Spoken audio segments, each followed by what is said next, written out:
Hey folks, it's Joe Ilucci from Keller Williams KW Default Solutions.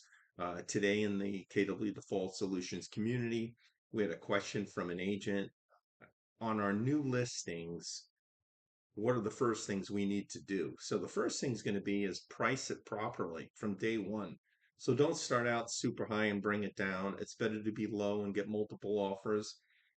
And I'd say let's base the initial pricing on the availables and your pendings. How long did it take for that to go from a listing to pending? Let's not use the solds. The solds have either been on the market for 30 or 60 or 90 days from that initial contract date till the close date, and we were in a different market back then. So keep that in mind. I also like going underneath the norm. So if it's, let's say they want to go at 500, I would go at 499.9. So I put you into that different number range and it's less intimidating. Also, let's maximize the first impression. Good quality photos does sell a property. I do like well lit photos. I'm going to say wide angle photos, and I'm going to take multiple photos of each room. If you don't have the ability to use a professional photographer and you're doing it yourself, just make sure you take lots of photos. You don't want to get back from the property to your office and notice that the photos are blurry or they didn't come out good or you didn't get enough wide enough angle. I take a ton of photos of each room so I have them. So that's important. I also like to close all the doors, bathroom doors, closet doors, bedroom doors, and I do that. It gives a better look to the room. Make sure you also include the flooring and the ceiling fans if there are ceiling fans. So you want to step back and get in there. That's why that wide angle camera is probably going to be the best tool you have, and you won't be able to replace that. Also, make sure you have a virtual tour on every property. Do a virtual tour, whether it's you guys have a virtual tour company or the MLS molds those photos together and makes it for you. Just make sure you have it. Some people like staging. I'm not a big fan, but staging can help also with a vacant property. And then this is going to be important. Refresh your listings every week. So every week, if you don't have an offer on it, I would go in and I'd change out definitely that front photo. And I'd use some of those additional bedroom photos, living room photos that you took when you took the marketing photos, and I'd swap those out to refresh it and make it look different. The days of putting, new listing or back on the market, that doesn't really work anymore. So we need to make sure that the refreshing the photos is going to bring some more attention to some of these portals and these updates. You also want to, which I think it's very important, is to do open houses on the property. You want to make sure you do them weekly. I think actually daily now is great.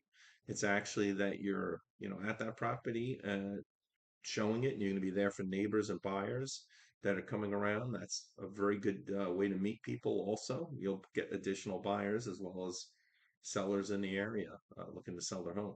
I mean, there's going to be one of two reasons why they're there. One, they're going to be there to buy the house, or two, they're a owner in the community and they want to see what the house looks like to compare it to theirs. So I would ask them, hey, you're here for one of two reasons. One is to buy the house, or two, to see what it looks like because you're looking to price your house that's also in the community. Which one are you? So that's important. So keep up on that. And a great open house will definitely draw you some extra free business. And we need that today. Next, I would say let's create a sense of urgency. You may want to put, if in contract by the end of the month, seller will pay closing costs or mortgage rate buy down or home warranty, or lender's willing to do a free appraisal. And you can work that with your lender. I like to include my lender in my marketing. It helps us both, gives us a little boost. So keep that in mind. One of the first things I would do too, and this is going to be actually before everything, is when I go on that listing, I'd let that seller know that, hey, we're going to meet weekly. We're going to go through the showings. If we don't have an offer, we're going to look and see how many showings we had and why we didn't get an offer, or why our offers low. So once a week, I would meet with them and I would try to reduce every Friday for that weekend, and I would keep that going until the property goes. And if you tell the seller in the beginning, I think there's going to be less likelihood that they're going to be opposed to it if they're going to expect that.